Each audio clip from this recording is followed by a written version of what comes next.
An eagle, madam, hath not so green, so quick, so fair an eye as Paris has.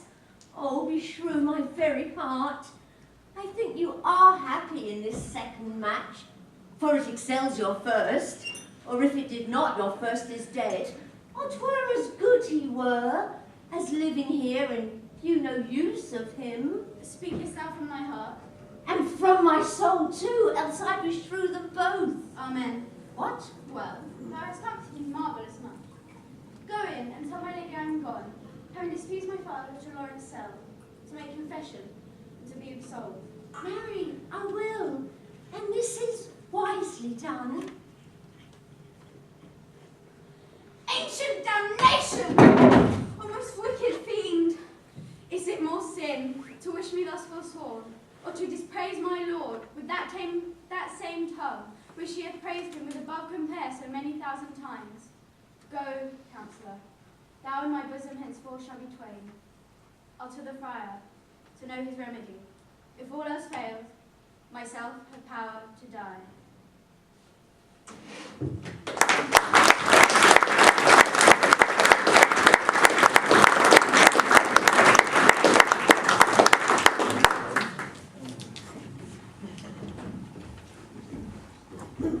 Then the whining schoolboy, with his satchel and shining morning face, creeping like a snail, unwillingly to school. When I was a boy, my father, who was already a prominent citizen in Stratford, became High Bailiff, what you would refer to now as mayor. One of the perks of the job was that he was able to send me to the King's new school on Church Street for a free education. And the schoolroom where I had my lessons is still used in the 21st century by boys of the King Edward VI Grammar School. It was there that I learned the small Latin and less Greek attributed to me by my good friend Ben Jonson, and was immersed in the classics and the study of rhetoric, things which stood me in good stead in later years as a writer. But when I entered my teens, my father had financial troubles, and I had to leave school and be drafted into the family business. Our next offering looks at the women in my plays. Sometimes I'm accused of not writing enough parts for women. Well, actually, I didn't write any parts for women. They were all performed by boys and men. But in these scenes, you will see strong, forthright women, kicking back against the tragic and comic heroes in my plays. From the women in Othello, to Beatrice in Much Ado About Nothing, Lady Macbeth, and finally, the weird sisters in Macbeth.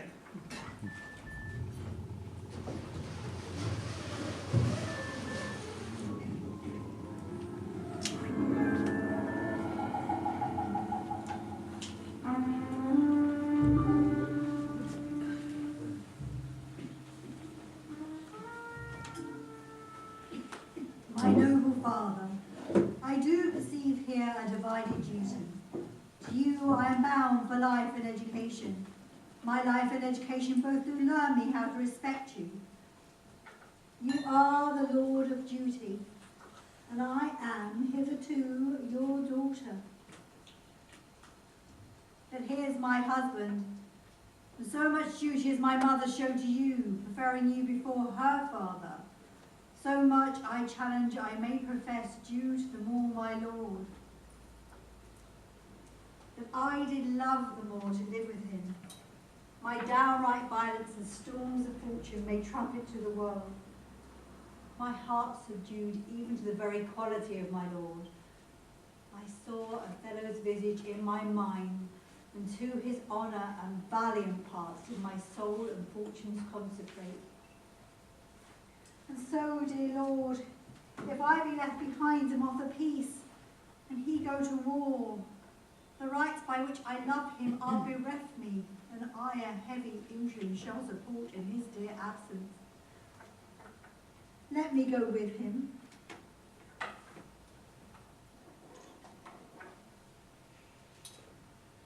Either from Venice or some on hatch practice, made demonstrable here in Cyprus to him, has puddled his clear spirit.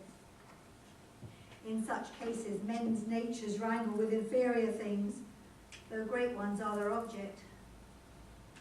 Beshrew me much, I was, unhandsome warrior as I am, arraigning his unkindness with my soul. But I find I have suborned the witness, and he is indicted falsely.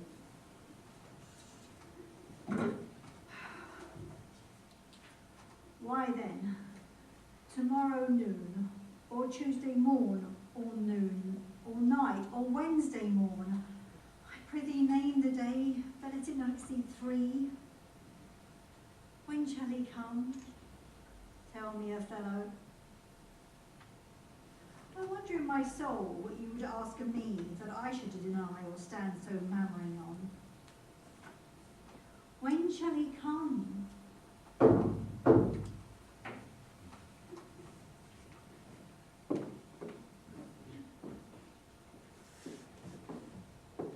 By heaven, Cassio I love, but he'll never more be officer of mine. If my gentle love be not raised up, I'll make thee an example. What, Michael Cassio, who came a-wooing, and so many a time when I spoke of you dispraisingly hath taken your part, to have to do so much to bring him in. Trust me, I can do much.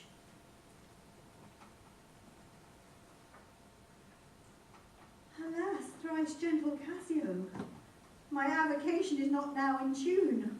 My lord is not my lord, nor should I know him were in favour as in humour altered.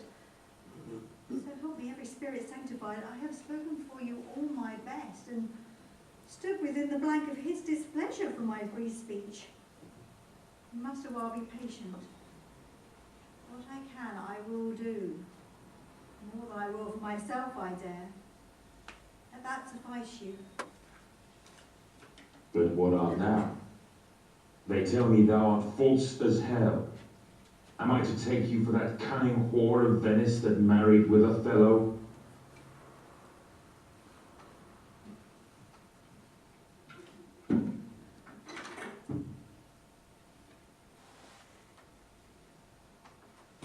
Oh, good Iago, what shall I do to win my lord again? Oh, good friend, go to him, for by this light of heaven I know not how I lost him. I never did offend him in my life. I never loved Cassio, but with such a gentle warranty of heaven as I might love. I never gave him token. If ever my will did trespass against his love in either discourse or thought or actual deed, or that mine eyes, my ears, or any sense delighted in any other form, or that it ever did yet, or ever would, and ever will, though he do shake me off to beggarly divorcement, love him dearly. Comfort forswear me. Unkindness may do much, and his unkindness may defeat my life, but never take my love. I cannot say whore.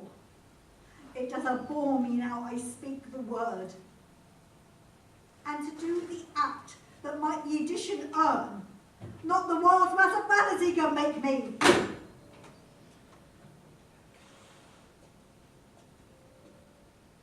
I do think it is their husbands' faults if wives do fall. Say they slack their duties and pour our treasures into foreign laps, or break out in peevish jealousies, throwing restraint upon us, or say they strike us, or scant our former having in despite. Well, we have girls, and though we have some grace, yet have we some revenge. Let husbands know their wives have sense like them. They see and smell and have their palates of both sweet and sour as husbands have. What is it that they do when they change us for others? Is it sport? I think it is. Doth affection breed it? I think it doth. Is frailty that thus errs? It is so too. Well, have we not affections, desires for sport, and frailty, as men have? Then let them use us well, or let them know the ills we do, Their ills instruct us so. Pray thee no more. Let him come when he will. I will deny thee nothing. Why, it is not a boon. It is as I should entreat you wear your glove, or feed your nourishing dishes, or keep you warm, or sue you to a peculiar profit for your own person. Nay, when I have a suit wherein I mean to touch your love indeed, it will be full of poise and difficult weight, and fearful to be granted.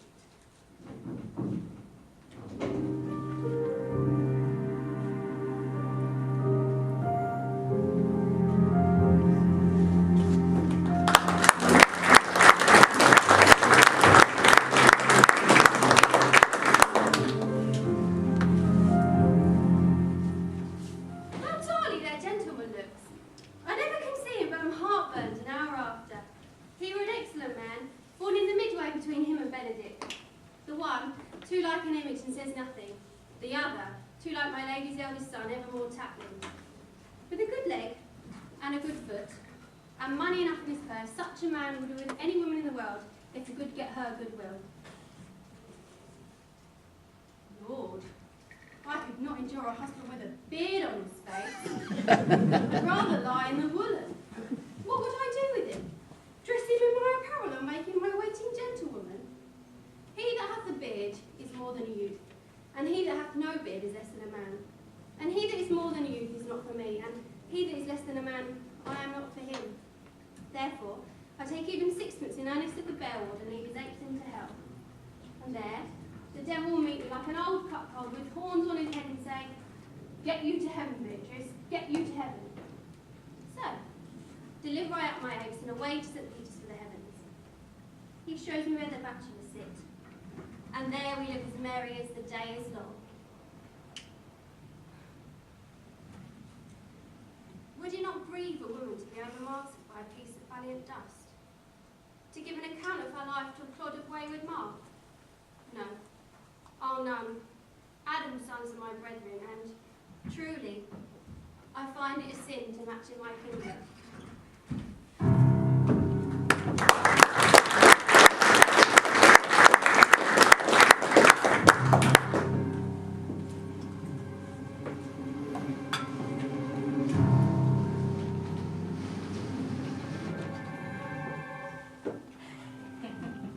Art thou afeard to be the same in thine own act and valour as thou art in desire?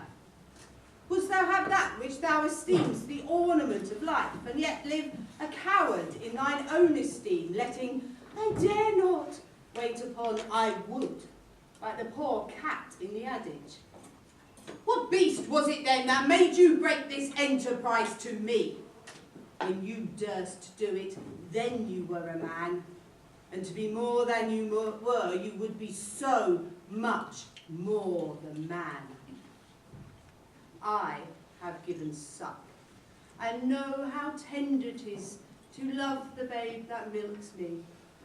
But I would, whilst it was smiling in my face, have plucked my nipple from his boneless gums and dashed the brains out, had I so sworn as you have done to this. We fail? But screw your courage to the sticking place, and we'll not fail. When Duncan was asleep, his two chamberlains, with wine and wassail, did I convince, so that the warder of the brain shall be a fume, and the receipt of reason a limbeck only. When in swinish sleep their drenched natures